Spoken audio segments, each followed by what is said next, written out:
జీవన సంగీతం 6వ భాగం. రామగిరికి సెప్టెంబర్ పరీక్షలైపోయాయి. జయంతి కుటుంబ విషయాలలో చొరవ చేసింది. ఒకరోజు మంచి సందర్భాన్ని చూసుకుని కొద్దో గొప్పో చదువుకున్నందుకు దాన్ని మన అవసరాలకు వినియోగించుకోవాలి అంది గోపీనాథ్తో జయంతి. ఏమిటో రాణిగారు ఉపోద్ఘాతం గంభీరంగా ఉంది. గంభీరం తరువాత ఘనమైన అభిప్రాయమే వెల్లడవ్వచ్చు. ముందు నా ప్రశ్నకు సమాధానం చెప్పండి. తప్పకుండా. అయితే నేనొక పని చేద్దామనుకుంటున్నాను. ఒకటే కదా, ఏమిటో అది? అయితే వినండి. సరే చెప్పండి. నేను కూడా ఉద్యోగం చేస్తాను. మీరొక్కరే ఎంతకాలం బాధపడతారు? నేను ఈ మాత్రం చదువుకున్నందుకు దాన్ని ఉపయోగించుకొని మన కుటుంబ అభివృద్ధికి కృషి చేస్తాను. కానీ కోడలిగా కట్నాలు తీసుకురాలేదనేగా అత్తగారి మాటలు. ఈ ఉద్యోగంతో నా సంపాదనతో ఆ కట్నాల రుణం తీర్చుకుంటాను. ఆ విధంగా అత్తగారికి దగ్గరవుతాను. కోడలిగా నా బాధ్యత స్వీకరిస్తాను. చివరికి ఈ కుటుంబ స్థితి ఇంతకు దిగజారిందంటావు.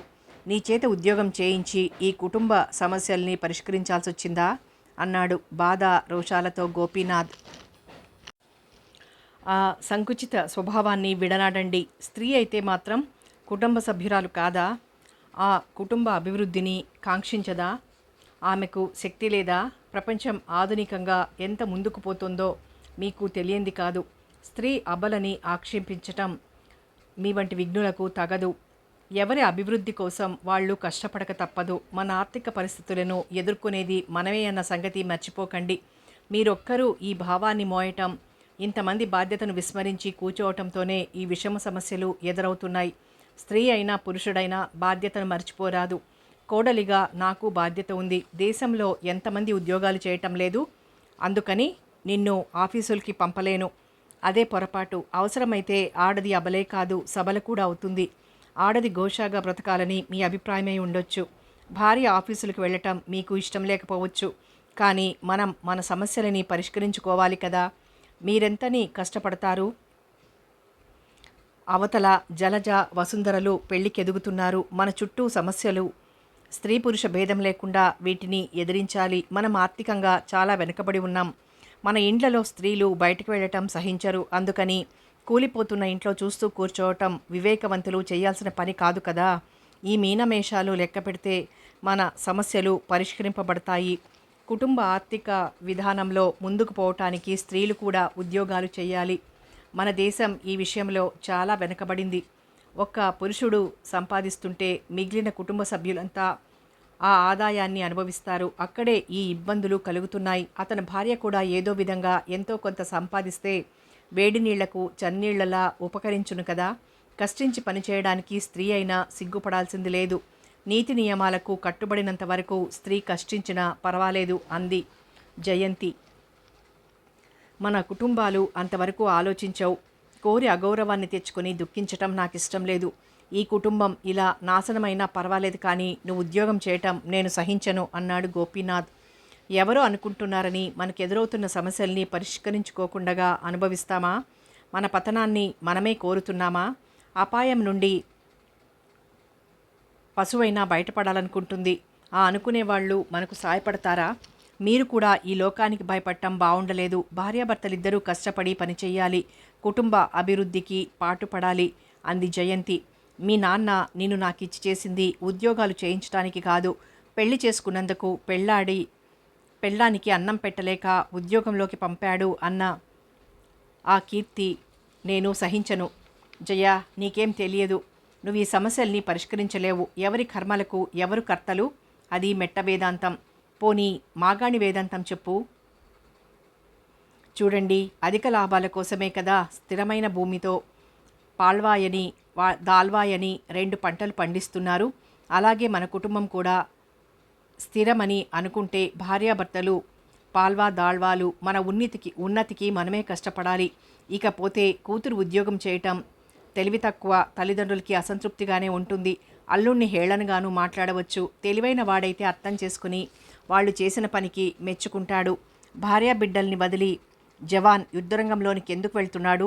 ఎదురుగా శత్రువులు తుపాకీలతో ప్రాణాలు అపహరిస్తారు అని తెలిసినా వీరోచితంగా ఎందుకు ఎదురవుతున్నాడు? చివరికి ప్రాణాలు కోల్పోతున్నాడు ఎందుకు? ఈ దేశం కోసం, ఈ దేశ ప్రజల కోసం. కానీ అతడు పోయిన తర్వాత అతని కుటుంబానికి చిల్లి గవ్వ కూడా ఇయ్యరి ప్రజలు. అతని కృషికి ఫలితం ఈ ప్రజలు చూపరు, కానీ అతని ప్రాణత్యాగం ఈ ప్రజల రక్షణకే కానీ ప్రభుత్వం సహకరిస్తుంది. అదే సెక్యూరిటీతో ముందుకు సాగుతాడు. మనము అంతే. మనల్ని చూసి నవ్వే వాళ్ళంతా జవాన్పై విశ్వాసం, సానుభూతి లేకుండా ఆ కుటుంబానికి పడని ప్రజలతో సమానం. మనం సంపాదించేది ప్రభుత్వం ఇచ్చే సెక్యూరిటీ. అదే మన పిల్లల భవిష్యత్తు. మీరీ సంసార భారాన్ని మోయలేకపోతే ఆ నవ్వేవాళ్ళు ఆదుకుంటారా? మనలో ఈ ఇన్ఫీరియారిటీ ఉండరాదు. ఎవరో నవ్వుతారు, ఎవరో గౌరవించరు అని మన భవిష్యత్తుని నాశనం చేసుకుంటామా? ఒకళ్ళ కోసం మనం బ్రతుకుతున్నామా? ఒకళ్ళ కోసం మనం బట్టలు కడతామా? పులిని చూసి నక్క వాతలు పెట్టుకునే పనులు కాదు మనవి.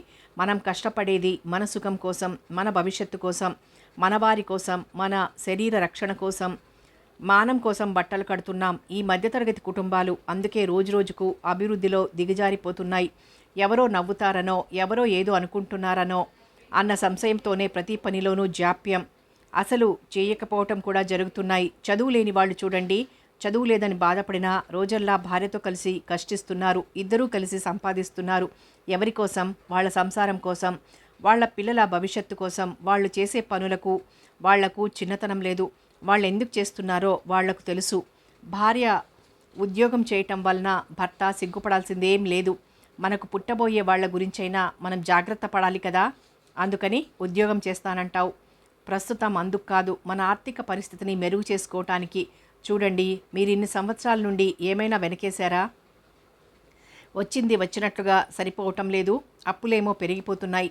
ఆదాయంతో అవసరాలు జరగటం లేదు. ఇలాగే జరిగిపోతోంది. ఆడపిల్లల పెళ్లిళ్ల కోసం అవస్థలు పడటం, లేదంటే నెలకు సరిగ్గా అద్దె కట్టకపోవడంతో సిగ్గును విడనాడి ఇంటి యజమానితో మాట పడటం, లేదంటే వచ్చే నెలసరి ఆదాయంలో 4వ వంతు ఇంటి అద్దెకే ఇవ్వటం. చివరికి పిల్లలు పుట్టక మానరు కదా, వారికి కనీసం విద్య కూడా చెప్పించలేకపోవటం. కూడుగుడ్డ కూడా ఈ అప్పుల వల్ల, సరిపోని సంపాదన వల్ల ఆ పిల్లలకి సమకూర్చలేకపోవటం, వాళ్లను దరిద్రులను చేయటం ఏమంత ఉన్నతమైన పనంటారు? మనం మన పిల్లల విషయం కూడా ఆలోచించాలి. పిల్లల భవిష్యత్తుకు తల్లిదండ్రులే బాధ్యులు. మీకు మాత్రం తెలియంది కాదుగా. ఎవరి బాధ్యతను వారు విస్మరిస్తే పిల్లలు ఎలా తయారవుతారో మీకు అనుభవమే కదా. భార్య ఉద్యోగం చేయటం వలన భర్త కించపడాల్సిన పని లేదు. నేను ఉద్యోగం చేసేది మన కోసమని తెలియజేయవలసిన పని లేదు. ఇది మన బ్రాహ్మణ సాంప్రదాయం కాదు. బ్రాహ్మణ సాంప్రదాయం, శూద్ర సాంప్రదాయాలు అని పట్టుకుని కూర్చుంటే మన ఆర్థిక పరిస్థితి ఎలా బాగుపడుతుంది? మనం పట్టుకుని కూర్చునే బ్రాహ్మణ సాంప్రదాయాలు మనకన్నం పెడుతుందా? అవసరాలను బట్టి మన సాంప్రదాయాలను మార్చుకోవాలి. ఒక్కొక్కప్పుడు అతిక్రమించాలి. మన వాళ్ళు ఈ సాంప్రదాయాలను పట్టుకొని మునిగిపోతున్నా వదలకున్నారు. కాబట్టే ఇలా వాళ్ళ ఇళ్ళు కూలిపోతున్నాయి. అవసరాన్ని బట్టి ఈ సాంప్రదాయాన్ని మార్చుకోకపోవడం అవివేకం. పూర్వాచారాలనే పట్టుకొని నాశనమైన కుటుంబానికి బాధ్యులు కుటుంబ సభ్యులే. కుటుంబంలో ఒకే వ్యక్తి కష్టపడటం, మిగిలిన వాళ్ళు కూర్చోవటంతో ఈ వ్యవస్థ ఇలాగే ఉంటుంది. మన సాంప్రదాయాలు మంచివి కాదంటావా? అవవచ్చు. అయినా వాటినెప్పుడూ అవలంబించటం మన వివేకం. పూర్వం బ్రాహ్మణులకెంతో ఆధిక్యత ఉండేది. అప్పుడు ఈ సాంప్రదాయాలు, ఆచారాలు పట్టుకున్న ఆర్థిక స్థితి బాగుండేది. అసలు ఆచారాలతో అంటుకొని కూర్చుంటే గౌరవం పెరిగేది. కానీ ఈ రోజుల్లో వాటిని చూసి నవ్వుతున్నారు. అలాంటి వారిని నాగరికత కొరబడిన వ్యక్తులుగా జమ కడుతున్నారు. పరిస్థితిని బట్టి పోవాలి. అయినా మనం అన్నీ పట్టుకుని కూర్చోలేదు. యాయవారంతో బ్రతకాల్సిన వాళ్ళు ఉద్యోగాలు చేస్తున్నారు. స్వంత ఆస్తులతో ఉండరాదు, నాగలి పట్టరాదు. నిత్యాగ్నిహోత్రం ఇంట్లో ఉండాలి. వేదాలు వల్లించాలి. అవన్నీ ఎవరు చేస్తున్నారు? వేదాలు పోయి ఇంగ్లీష్ చదువులొచ్చాయి. వాటికి ఎగబడ్డారు. ఎందుకోసం? మారుతున్న ప్రపంచంలో కలిసిపోవడం కోసం. మన కుటుంబం మరికొంచెం ముందంజ వేసింది. భార్య కూడా ఉద్యోగం చేస్తుంది. దానివల్ల ఆర్థిక పరిస్థితి బాగుపడుతుంది. కూడు పెట్టని సాంప్రదాయాలు విసర్జించటంలో తప్పులేదు అంది జయంతి. భార్యనే ఉద్యోగం చేయించేంతటి అనామకుణ్ణి కాదు జయంతి. నేను ఈ విషయంలో నీతో ఏకీభవించలేను. కుటుంబాన్ని పోషించాల్సిన విధి మగవాడిది. ఇంటిని చక్కబెట్టాల్సిన విధి భార్యది. నువ్వేదో ఆవేశంలో అంటున్నావేమో కానీ నీకు అదెంత బరువైందో బాధాకరమైందో తెలియటం లేదు. మీరు నా పక్షాన ఉన్నంత వరకు నేనెంత బరువైనా మోయగలను. ఇక బాధ విషయమంటారా? ఇది బాధ కాదు. నా వాళ్ల కోసం, నా పిల్లల భవిష్యత్తు కోసం ఓ అందమైన వ్యూహాన్ని పన్నుతున్నాను. ఆర్థికంగా ముందంజ వేసి పిల్లల జీవితాలను సువర్ణ సౌధాలలోని ముత్యాల్లా తీరుస్తాను అన్న సంతోషమే కానీ బాధ కాదు. ఈ విషయంలో మీరు సందేహించకండి. కుటుంబ వ్యవహారాలలో భార్యకు కూడా స్థానం ఇవ్వండి అంది జయంతి. ఇంతవరకు ఈ ఇంటి కోడలుగా వచ్చినందుకు సుఖపడలేదు. భర్త సుఖాలను పంచడంలో భార్యను విడదీయను, కానీ ఈ ఇంటి భవిష్యత్తు కోసం భార్యను కష్టాల వైపుకి నెట్టను. భర్త సుఖాలు పొందటంలో భార్యకు స్థానం ఎలా ఉందో భర్త కష్టాలు పంచుకోవటం మీద భార్యకు హక్కు, అవకాశం కూడా ఉన్నాయి. మీరెంత వేదనతో రోజులు గడుపుతున్నారో నాకు తెలుసు. భర్త బాధని అర్థం చేసుకున్న భార్య చేతులు మాని ఉండలేదు. అవకాశాల్ని వినియోగించుకోవటంలో అందరికీ హక్కుంది. అయితే అవి ఇతరులకు కీడు చేయరాదు. శీలాన్ని పోగొట్టుకొని స్త్రీ బ్రతకరాదు, కానీ కష్టించి బ్రతకటంలో తప్పు లేదు. మీరింకా ఆలోచించకండి. ఈ విషయంలో నాకు అనుమతి ఇవ్వండి. ఏమో జయ, నా మనసు అంగీకరించడం లేదు. నేను తలపెట్టింది మంచి పని కాదా? మంచిదే కావచ్చు. మరి ఇంత ఆలోచన దేనికి? అది మనకు మంచిది కాదు. మీరు ఆధునికులు అనుకున్నాను. మీలో ప్రాచీన ఆచారాలు బాగానే ఉన్నాయి అంది. అలాగైతే తల్లిదండ్రుల మాటకు కట్టుబడి కట్నాలు గుంజేవాడినే. అట్లాగైనా బాగుండేది. మీ ఇంటి ఆర్థిక పరిస్థితి బాగుండేది. నువ్వనేది ఏమిటి? నిన్ను కాకుండగా మరొకరిని చేసుకున్నట్లయితే మీ ఆర్థిక పరిస్థితి మెరుగయ్యేదని. జయంతి, నువ్వు చాలా తెలివిగా మాట్లాడతావు. నన్ను నువ్వు పూర్తిగా అర్థం చేసుకోలేదు. కట్నాలే నా లక్ష్యం అనుకున్నావా? నన్ను చేసుకున్న తర్వాత ఎలా అనుకుంటానో మరి జలజ పెళ్ళయ్యేది కదా. అమ్మ మాటలకి రోషంతో ఈ ఉద్యోగానికి దిగావా? కాదు, అసత్యం. నువ్వందుకే ఉద్యోగం చేస్తానంటున్నావు. కానీ ఈ మగాళ్ల మధ్య మనలేవు జయ.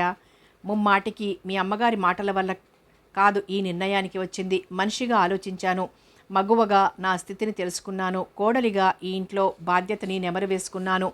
తత్ఫలితమే ఈ నిర్ణయం. మనలో మంచి ఉన్నంత వరకు ఈ పురుషులేం చేస్తారు? అది మీ ఆడవాళ్లకు మొదట ఉండే మొండి ధైర్యం.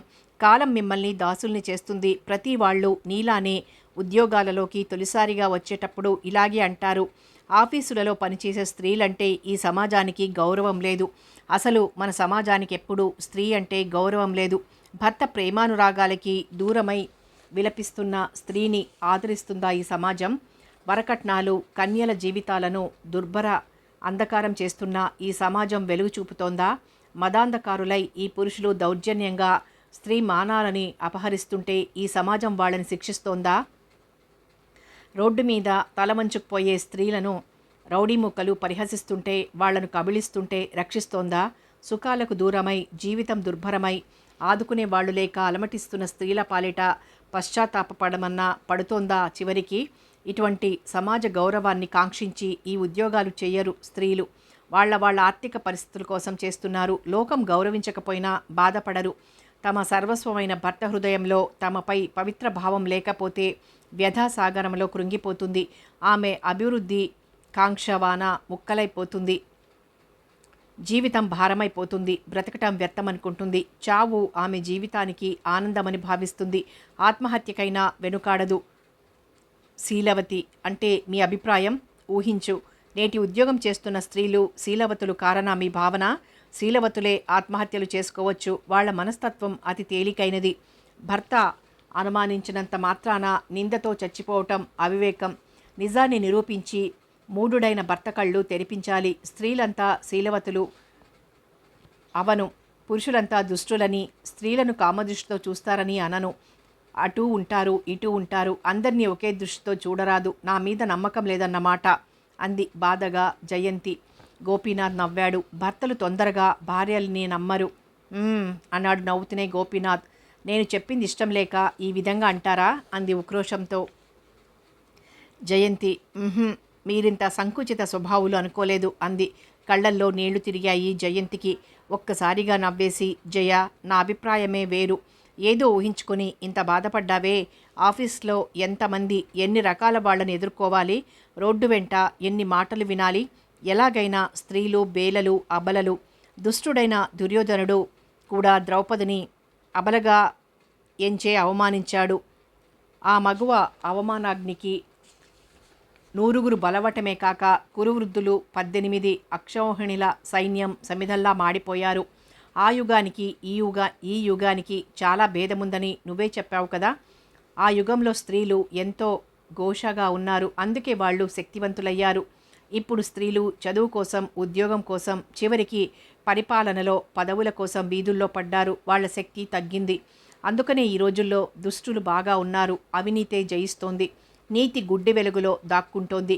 నిజాయితీ పరుణ్ణి ఈ ప్రజలు పరిహసించి అతని జీవితాన్ని నిరసించుతారు. వాళ్లకు విలువుండదు జయ. నీ మీద నమ్మకం లేదని కాదు, ఉద్యోగం చేస్తున్న స్త్రీలు శీలవతులు కాదని ఈ లోకం నమ్ముతుంది. ఆఫీసుల్లో మగవాళ్ల మధ్య ఉన్నారని అనుమానిస్తుంది. లోకం దృష్టిలో చెడుగా ఉండి మనజాలం అన్నాడు గోపీనాథ్. పురుషుడితో మాట్లాడితే స్త్రీకి అశ్లీలత అంటగడతారు. ఏ పరిస్థితిలో ఎందుకు మాట్లాడుతుందో ఆలోచించే బుద్ధి ఈ లోకానికి లేదు. పురుషుల మధ్య ఉన్నంత మాత్రాన స్త్రీ శీలవతి కాదా? అందుకే ఈ సమాజం ఇలా ఉంది. స్త్రీని అర్థం చేసుకుని గౌరవించలేకపోతోంది. కాబట్టే ఈ దేశం ఇలా ఉంది. ఉద్యోగాలు చేసే స్త్రీలకు మన దేశంలోనే గౌరవం లేదు. అందుకే మనం ఇంత వెనుకబడి ఉన్నాం. సంకుచిత హృదయాలు ఈ పురుషులవి. మంచి చెడుల యోచన ఉండదు. స్త్రీ అంటే అవహేళన చేయటానికి, ముందంజ వేయటంలో మన పురుషుల్నే ముందు చెప్పుకోవాలి. అందుకే మన కుటుంబాలలో స్త్రీలు ఉన్నతికి ఎగబ్రాకటం లేదు. అందుకే ఆర్థికంగా వెనకబడిపోయినాం. ఈ సమాజ వ్యవస్థ మారాలి. ఈ పురుషుల బుద్ధులు మారాలి. స్త్రీని అర్థం చేసుకోవాలి. ప్రపంచం ఎంత ముందంజ వేసినా ఈ స్త్రీ జీవితం ఇలాగే ఉండిపోయింది. ఇప్పుడు సమాజాన్ని మార్చడానికే కంకణం కట్టుకుంటావా? ఇల్లు చక్కబెట్టుకున్న తర్వాతే ఏదైనా. మీరెన్నైనా అనండి, ఈ లోకం నన్ను ఏ తీరున చూసినా పర్వాలేదు. సమాజానికి భయపడి నా కర్తవ్యాన్ని మర్చిపోను. మీరు నన్ను నమ్మితే నాకింకెవ్వరి నమ్మకంతోనూ పని లేదు. మీ ఆశీర్వాదం ఉంటే అదే నాకు బలం. మన ఆర్థిక వ్యవస్థను జ్ఞప్తియందుంచుకొని సంకుచిత స్వభావాలకు తావివ్వకుండా విశాల హృదయంతో నా ఈ ప్రయత్నాన్ని అంగీకరించండి అంది జయంతి. గోపీనాథ్ మాట్లాడలేదు. మాట్లాడరేం? ఏం చెప్పను? అంగీకరించండి. నా బాధని అర్థం చేసుకోవు. నా బాధ్యతను, నా బాధను కూడా అర్థం చేసుకోండి అంది జయంతి. నిజంగా నిన్ను చూస్తుంటే నాకు చాలా ఆశ్చర్యంగా ఉంది. ఇంత వాగ్దాటి ఏమిటి? ఇన్ని విషయాలు నీకెలా తెలుసు? నిజంగా నీ మాటలు తరువాత పొగుడుదురు గాని ముందు అనుజ్ఞ ఇవ్వండి. నీకింతగా మాట్లాడే ధైర్యం ఎక్కడిది? మీ ప్రేమానురాగాల వల్ల, మీకు నాపై ఉన్న నమ్మకం వల్ల అంది సవినయంగా. నన్ను జయించావు జయా అన్నాడు ప్రేమగా గోపీనాథ్. నేను అదృష్టవంతురాలిని అంది తృప్తిగా జయంతి. నేనే అదృష్టవంతుడిని. ఇటువంటి సంస్కార హృదయురాలు, కర్తవ్యాన్ని అర్థం చేసుకున్న విఘ్నురాలు నాకు భార్యగా లభించటం నా అదృష్టం. భర్తను, బాధ్యతలను అర్థం చేసుకున్న భార్య లభిస్తే ప్రతి భర్త సంతోషించటమే కాదు, ఎంతో సుఖిస్తాడు. నిజంగా నేను ఎంతటి అదృష్టవంతుణ్ణి అన్నాడు తృప్తిగా జయంతిని బాహువుల మధ్య బంధించి అరమోడ్పు కన్నులతో తృప్తిగా గోపీనాథ్. నేను అదృష్టవంతురాలిని స్వామి అంది జయంతి గోపీనాథ్ కౌగిలిలో ఇమిడిపోతూ. మత్తుగా జయంతి అన్నాడు గోపీనాథ్. స్వామి అంది కౌగిలిలో కరిగిపోతూ జయంతి.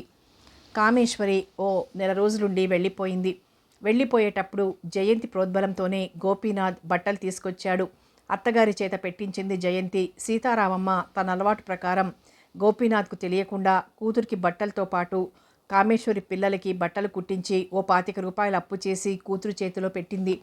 కామేశ్వరి వెళ్ళటానికి ఛార్జీలకై ఓ 10 రూపాయలు ఇచ్చాడు గోపీనాథ్. ఆడపిల్లలపై ప్రేమ ఉన్న తల్లులు వివేకం లేకపోతే ఇంటిని దోచిపెట్టడానికి వెనుకాడరు. చివరికి కొడుకులు ఎలా పోయినా వాళ్లకు బాధ లేదు. కొంప కూలిపోతున్నా ఆలోచించరు. కూతుళ్ల కోసం భర్త దగ్గర నుండి, కొడుకుల దగ్గర నుండి తీసుకోవటమే కానీ ఈ దాపరికపు దోపిడీ ఒక సాంప్రదాయం ఆడవాళ్లల్లో. సీతారామమ్మకు కొడుకుని గురించి ఆలోచన అవసరం లేదు. ఈ ఆడవాళ్లలో విపరీతాలు చాలా ఉన్నాయి. వీళ్ల బుద్ధులు మరీ విచిత్రంగా ఉంటాయి. కూతుర్ని అల్లుడు ప్రేమగా చూడాలి. వారు చిలిపిగా ఉంటే ఈ తల్లులకి మహా సరదా. అల్లుడు తన తల్లికి తెలియకుండా కూతురికై ఏం తీసుకొచ్చినా ఆ కూతుర్ని కన్న తల్లికి సంతోషంగానే ఉంటుంది.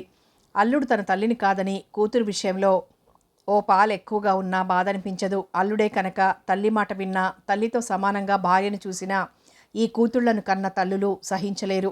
అందరి యందు వీళ్ల బుద్ధి అలాగే ఉండాలనుకుంటే పర్వాలేదు. కోడళ్లను చూసేటప్పటికీ వీళ్ల బుద్ధి మరో విధంగా ఉంటుంది. కూతుళ్ళు అత్తవారింట్లో స్వేచ్ఛగా ఉండాలి, భర్తని కొంగున కట్టుకుని తిరగాలి. కానీ తమ కోడలు, కొడుకు మాత్రం అంత ఆత్మీయులుగా ఉండరాదు. శ్రమపడి వచ్చిన కొడుకు కోడలితో 4 క్షణాలు రహస్యంగా సంభాషిస్తే ఆ తల్లికి ఒంటి మీద కారం చల్లినట్లుగా ఉంటుంది. కొడుకు కోడలికి ఏమైనా తీసుకొస్తే ఆ కూతుళ్లను కన్న తల్లి సహించదు. కోడలిపై ప్రేమతో కోడల్ని షికార్లకు తిప్పుతుంటే హృదయం చీకటి కొట్లో పెట్టినట్లుగా ఉంటుంది ఆ తల్లికి. కోడలు కూడా కూతురు లాంటిదే అన్న అభిప్రాయం ఉండదు. తన కూతురు అత్తవారింటిలో ఎలా ఉంటే సంతోషమో అలా తన కోడలు ఉంటే ఇష్టపడదు. అల్లుడు కూతురితో ఊళ్ళు తిరుగుతూ ఉంటే తల్లికిష్టమే. కొడుకు కోడలితో అత్తవారింటికి వెళ్తే పెళ్ళాం కొంగు వదలడని వాపోతుంది. ఈ ఆడవేళ్ల బలహీనతలు నిజంగా చిత్రమైనవి. కొడుకు కోడలు గదిలో ఉంటే ఏం ఆలోచిస్తున్నారో అన్న తపనతో పరిగెట్టుకుని పిలుస్తుందా తల్లి. అదే అల్లుడు కూతురైతే పనిభారమైన నోరు మెదపకుండా చేసుకుపోతుంది. స్త్రీలలో ఈ విలక్షణమైన బుద్ధి ఏమిటో అర్థం కాదు. సంకుచిత స్వభావం గల స్త్రీలలోనే ఈ బుద్ధి ఉంటుంది. పైగా కోడలి మీద కూతుళ్లతో చేరి గుసగుసలు మొదలు పెడుతుంది. ఆ కూతుళ్లకు మాత్రం బుద్ధి ఉండక్కర్లేదు. భర్త దగ్గర తామెలా ఉంటున్నారు, భర్త నుండి తామెలా ఇష్టమైన రీతిని అవసరాలు తీర్చుకుంటున్నారు, నగల విషయంలో కానీ మరే విషయంలోనైనా భర్తను కొంగున కట్టుకొని తాము సంతోషించట్లేదా, ఆ విషయాన్ని మర్చి బుద్ధిమాలిన తల్లికి ఆ దుష్టబుద్ధిని వీడమని చెప్పలేరు, తాము వీడలేరు. తమ సుఖాలకై తమ ఆధిక్యతకై భర్తను కొంగున ముడివేసుకుని అత్తవారింట్లో మెలగవచ్చు, షికార్లు సినిమాలకి పోవచ్చు, పనులు మాని భర్తతో గదిలో చేరి గుసగుసలాడవచ్చు, ఏమైనా చెయ్యొచ్చు. కానీ అదే పని వదినలు చేసినా మరదళ్ళు చేసినా సహించలేరు.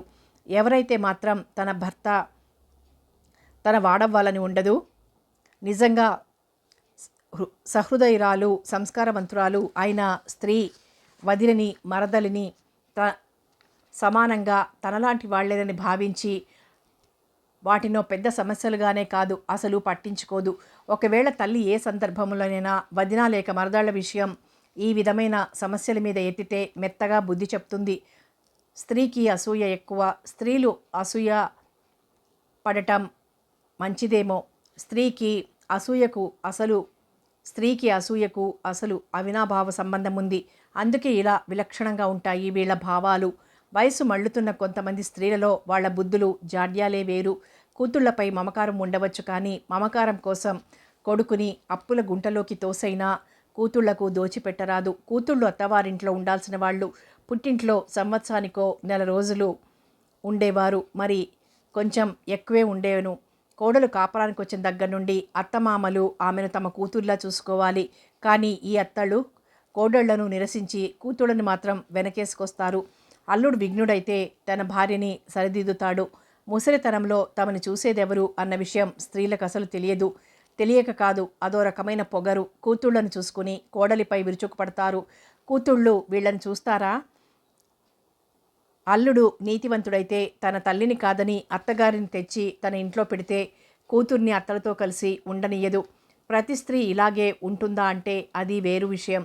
కూతుళ్ళు తోచని కోడలిని కొడుకుని తేలిక చేసే తల్లులు ఉన్నారు. ఇది స్త్రీలలో పేరుకుపోయిన జాడ్యం. స్త్రీలో సహజమైన అసూయే దీనికి కారణం. ఈ అసూయ లేని స్త్రీలకి ఇవేమీ పట్టవు. తన ప్రవర్తనను బట్టే మిగిలిన వాళ్ళు ఉంటారని భావిస్తుంది. సీతారామమ్మ విషయం ఇందుకేమాత్రం విరుద్ధంగా లేదు. కామేశ్వరి జయంతిపై గోష్ఠి జరపటమే ఆవిడ పని. కామేశ్వరి కూడా తల్లితో ఢీకొట్టే స్వభావం కలది. ఇంటి కోడల్ని ఎలా చూడాలో ఇంగితం లేని అత్త అంత ద్రోహులు. తాము కోడళ్లుగా వచ్చినప్పుడు తమలాగే వాళ్ళత్తలు బాధలు పెడుతుంటే వాళ్ళెంత మానసిక వేదనకు గురై ఉంటారని ఆ విషయాన్ని గుర్తుకు తెచ్చుకున్న తమ కోడళ్ల విషయంలో మంచిగా ఉత్తమంగా ఉన్నతంగా ఉండకపోవడం వాళ్ళ జ్ఞానానికి కుసంస్కారానికి నిదర్శనం. అత్త ఒకింటి కోడలే, కోడలు ఒకనాటికి అత్తే. ఇంటికి దీపం వెలిగించాల్సింది, వంశాభివృద్ధికి మూలమైనది కోడలేనన్న సంగతి స్త్రీలే కాదు ఎవ్వరూ మర్చిపోరు. గోపీనాథ్ జయంతి చేత ప్రకటింపబడిన ప్రతి ఉద్యోగానికి అప్లై వేయించాడు.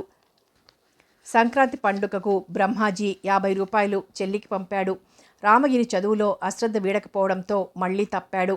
సుందర్రాముడు కూడా ధూమపానం మొదలుపెట్టాడు. చాటుమాటుగా స్నేహితులతో కలిసి పొగ తాగటం గోపీనాథ్ కళ్ళబడింది. కానీ ఏమీ అనలేకపోయాడు గోపీనాథ్. జయంతికి ఆ విషయం చెప్పాడు. సుందర్రాముడు కూడా చెడిపోతున్నాడని జయంతి భయపడసాగింది. రామగిరితో మళ్ళీ తప్పడం ఒక విధంగా నాకు బాధగానే ఉంది. తప్పక పాస్ అవుతాడని నమ్మాను, కానీ ఇంకా నీ చదువులో నీ దీక్షలో ఏదో లోపం జరిగి ఉంటుంది, అందుకే ఈసారి కూడా పోయింది అంది జయంతి. అవును వదిన గారు, ఆ పిలుపులో నమ్రత లేదు, శంకరంలో పశ్చాత్తాపం లేదు, ఏదో నటన. ఆవిడకేం తెలుసన్న అహంభావం, మొండితనం. తప్పినందుకు బాధ లేదు, అదో హీరోయిజం. జయంతి రామగిరిని అర్థం చేసుకుంది. అన్నగారు చెప్పిన దానికి ఈ తమ్ముడు సరిపోయేట్టుగా ఉన్నాడు. అయినా ఆమెలో ఏదో ఆతృత, రామగిరిని మంచి మార్గంలోకి తిప్పాలన్న అభిప్రాయం. చూడు గిరి, నేను బాధలకి అలవాటు పడ్డాను. తొందరపడి నువ్వేం మాట్లాడినా బాధపడను. ఈ రోజుల్లో కుర్రవాళ్ళు సిగరెట్ తాగటం ఫ్యాషన్గా చూస్తున్నారు.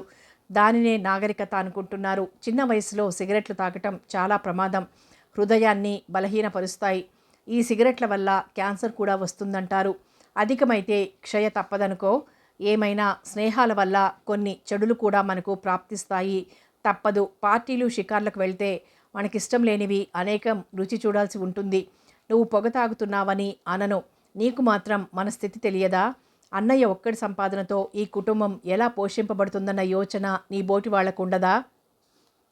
సహజంగా యువకులకి అనేకమైన కోరికలుంటాయి. నువ్వు అంతే, నీకు అంతే. నీ చుట్టూ ఉన్న వాళ్ళు సిగరెట్ తాగుతుంటే నీకు తాగాలని ఉంటుంది. అది సహజం. కానీ నీవా కోరికకు సమాధి కట్టాలి, కడతావు.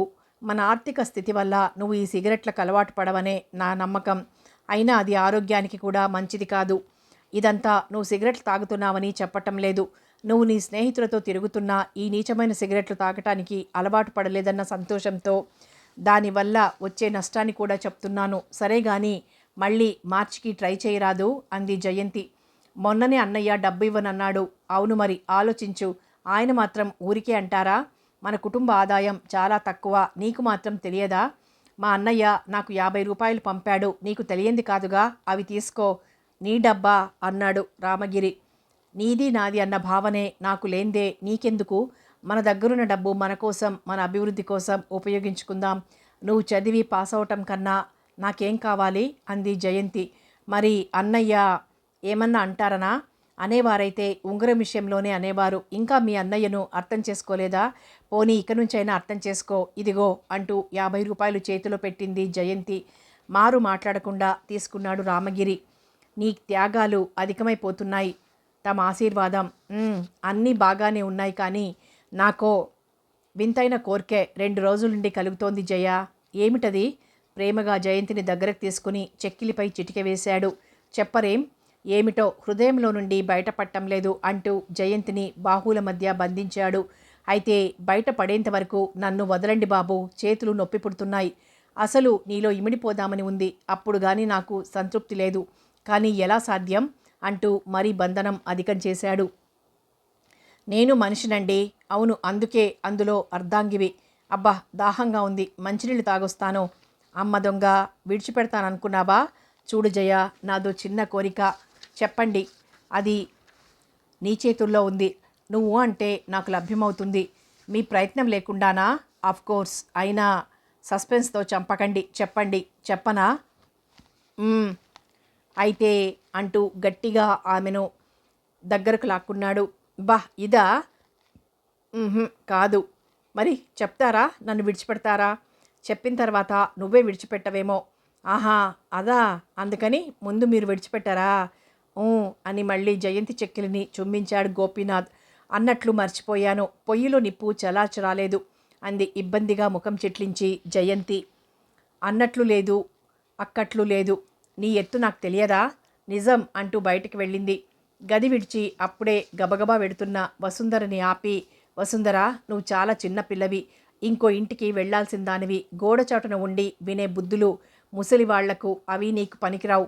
ఇటువంటి అలవాట్ల వల్ల అత్తవారింట్లో కూడా ఇలాగే చేస్తే నిన్నెవరూ గౌరవించరు అంది జయంతి. మంచినీళ్ళకొచ్చాను.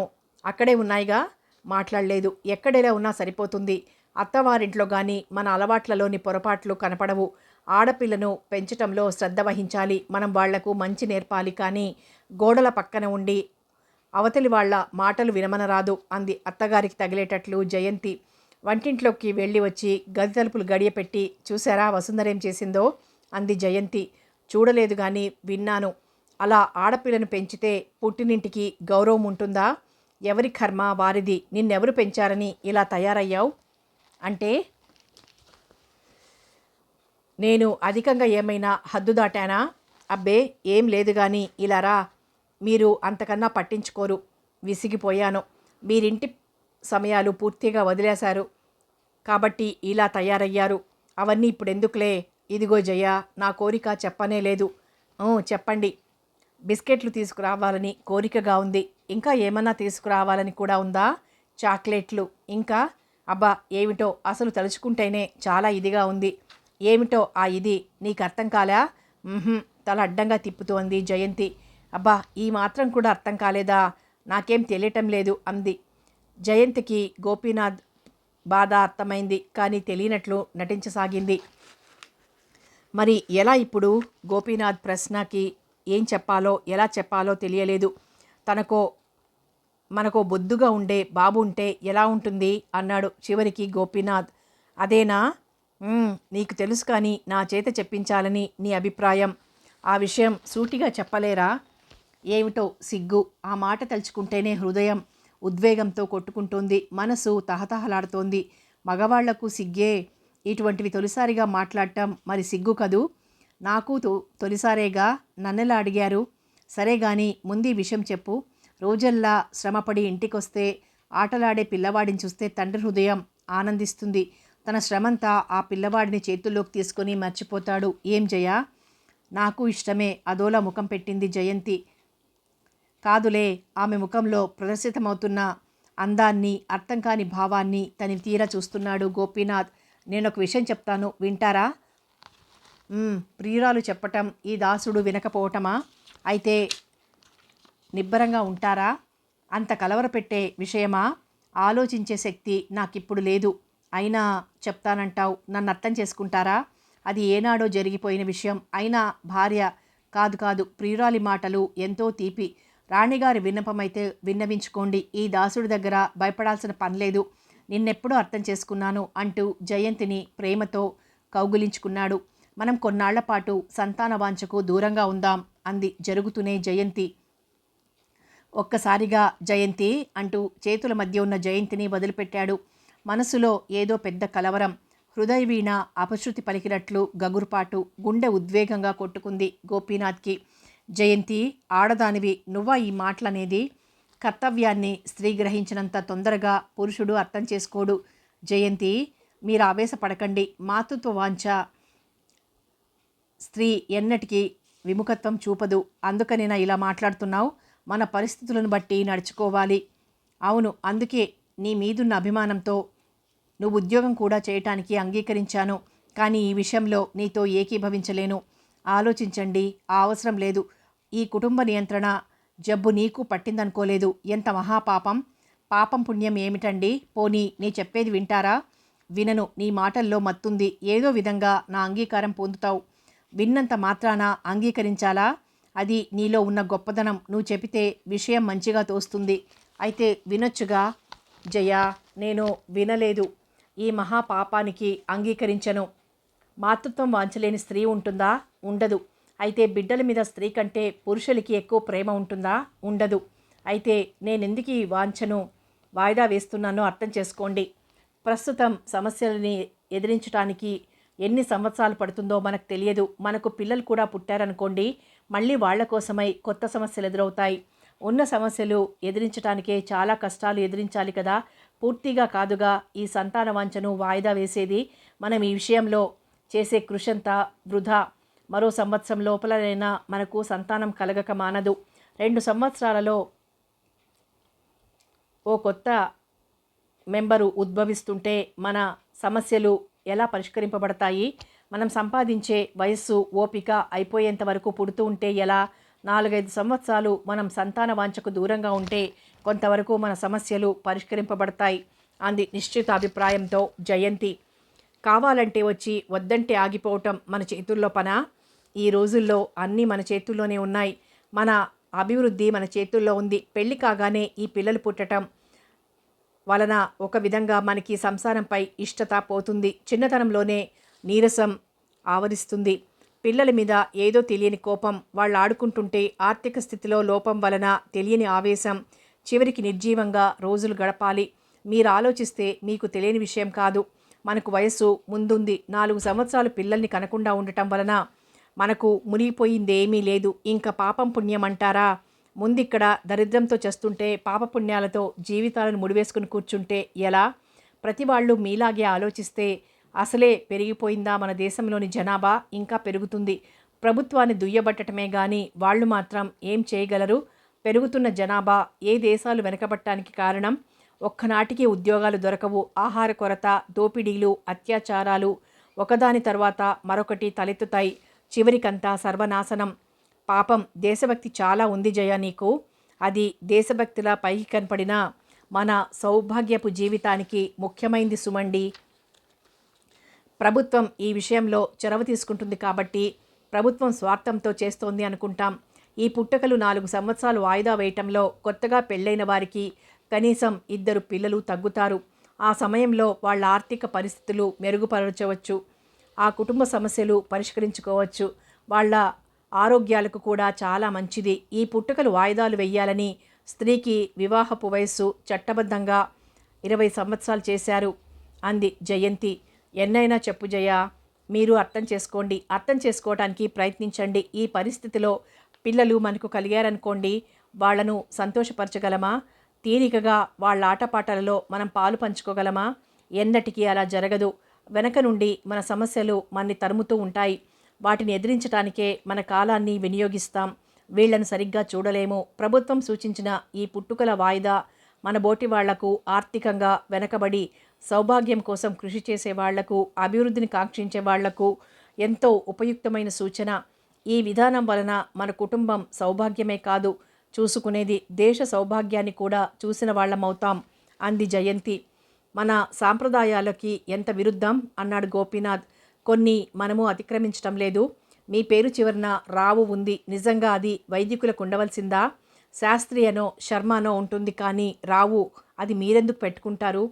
ముందు నాకు శర్మనే ఉండేది. చదువు విషయంలో అది రావై కూర్చుంది. అదో పెద్ద కథలే. ఏ కథైనా ముందు నాకు ఉంది. ఆచారాలను సాంప్రదాయాలను అంటిపెట్టుకునుండాలని. కానీ మనం మాత్రం ఏం చేయగలం? సమస్యలు మనల్ని వాటికి దూరం చేస్తున్నాయి. మనకెదురైన సమస్యలతో పోరాడటానికి సాంప్రదాయాలను ఆచారాలను విడనాడక తప్పదు. సమస్యలను బట్టేగా మనస్సులు మారేది అంది జయంతి. ఏమో నాకు తెలియదు. అలా అనకండి. దేశం కోసం ఈ పాపాన్ని చేయలేను. అయినా మన వల్ల ఈ జనాభా పెరగటం ఆగిపోతుందా? పట్టు నుండి ఒక మెట్టు గోపీనాథ్ జారేందుకు ఆనందంతో అని ఎవరికి వారు మనమొక్కరమే అంటూ మడికట్టుకొని కూర్చుంటే ఎలా? ఒక్కొక్కరే అందరూ కలిసి మన సౌభాగ్యానికి, దేశ సౌభాగ్యానికి పూనుకోవాలి. ఈ పుట్టుకల వాయిదా పాపం కన్నా పుట్టిన పిల్లలకి అన్నం పెట్టలేక గుడ్డలు ఇవ్వలేకపోవడం మహాపాపం కదూ. దీనికంటే మహాపాపం మరొకటుందా? పాపం అనే అందరూ పిల్లల్ని కంటే నిలువ నీడ దొరుకుతుందా ఈ ప్రపంచంలో? పూర్తిగా అవటం లేదుగా. ఏదో కొన్నాళ్ల పాటు. స్త్రీవైనా ఎంత ధైర్యంగా చెప్పగలుగుతున్నావు జయ? స్త్రీలు అబలలే కాదు, సబలలు. అవసరమొస్తే ప్రాణాలను కూడా బలివ్వటానికి వెనుకాడరు. స్త్రీలంటే తేలిక భావం అందరికీ. స్త్రీలు చెయ్యలేనిది లేదు. మీ బోటి భర్తల అండదండలుంటే ఇంతకీ అంగీకరించారా? నాకు భయంగా ఉంది. పాపానికి భయపడతాను. అయితే యథార్థ విధానం ఇంకా బాగుపడదు. పిల్లలు లేకపోయినా బ్రతకగలం, కానీ డబ్బు లేకపోతే ఎలా? ముందు మీ పైన ఆధారపడిన అత్తయ్య మామయ్యని, మీ తమ్ముళ్ళు చెల్లెళ్ళ అభివృద్ధి గురించి ఆలోచించండి. ఆ తరువాత మనకు పుట్టబోయే పిల్లల విషయం ఆలోచించుదురు. కానీ ఈ సంతానం వలన నాకు ధైర్యం, శక్తి పోతాయి. మీకు సన్నగిలుతాయి. ఇంకా మనపై ఆధారపడిన వారిని ఎలా పోషిస్తాం? మనకు పుట్టిన పిల్లల భవిష్యత్తుకై ఎలా సంపాదించి కూడబెడతాం? నువ్వు చెప్పింది నిజమే, కానీ పాపం లేదు, ఏం లేదు. పాపం పుణ్యం అంటూ ఈ పాపానికి భయపడి మనం తప్పటడుగు వేస్తే వచ్చేదే మహాపాపం అంది జయంతి. అందుకే అన్నాను నీ మాటల్లో మత్తుందని. మత్తు లేదండి. నేను చెప్పింది నిజం కాదంటారా? నిజమే. మరి ఇంకేం? నేను ఇంతగా ఆలోచించలేదు. ఇప్పటికైనా ఒప్పుకుంటారా? భలే పేరు చూసి పెట్టారు నీకు మీ నాన్న, జయంతి అని. వాదించి ఒప్పిస్తావు జయ. నాపై 2వ విజయం ఇది. ఈ కుటుంబానికి పెద్ద కొడుకుని కదూ. నాపై 2 విజయాలు సాధించావు. మన విజయాలకి ఇవే నాంది. వీటి ద్వారానే మన అభివృద్ధిని ఆకాంక్షించాలి, ప్రయత్నించాలి, సాధించాలి.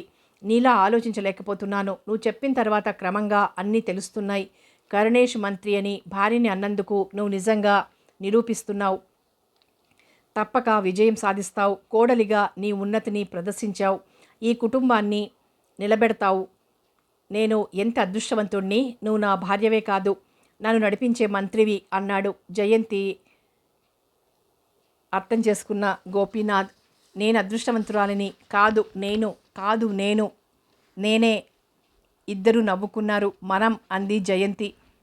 మనమే, నీకు జయం అంటూ మత్తుగా జయంతి చెక్కిలిపై మృదువుగా చూపుడు వేలితో మీటాడు. జయంతికి స్టేట్ బ్యాంక్ ఆఫ్ ఇండియాలో ఉద్యోగం వచ్చింది. ప్రథమంగా హైదరాబాద్ వేశారు. జయంతి ఉద్యోగం చేయటం ఇష్టం లేదు సీతారామమ్మ, రామనాథ శాస్త్రి గార్లకి. కానీ కొడుకుకి ఇష్టమై చేయిస్తుంటే ఎదుటపడి ఏమీ అనలేకపోయినా పరోక్షంగా దెప్పిపడవటం మాత్రం మానలేదు. ఆడదాన్ని బజార్లోకి వదలరాదంది, వదిలితే పట్టుకోవటం కష్టమంది. ఎన్ని విధాల ఏమన్నా జయంతి ధ్యేయం మారలేదు.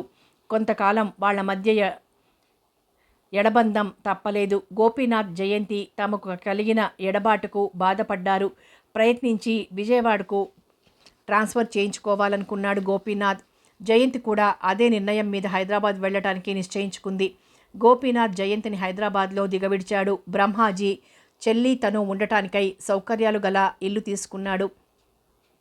గోపీనాథ్ 4 రోజులు సెలవు పెట్టి హైదరాబాద్లో ఉన్నాడు. అక్కడి నుండి జయంతిని వదిలి వచ్చేటప్పుడు బాధ కంటే తమ ఆర్థిక స్థితి మెరుగుపడుతుందన్న ఆనందమే ఎక్కువ కలిగింది.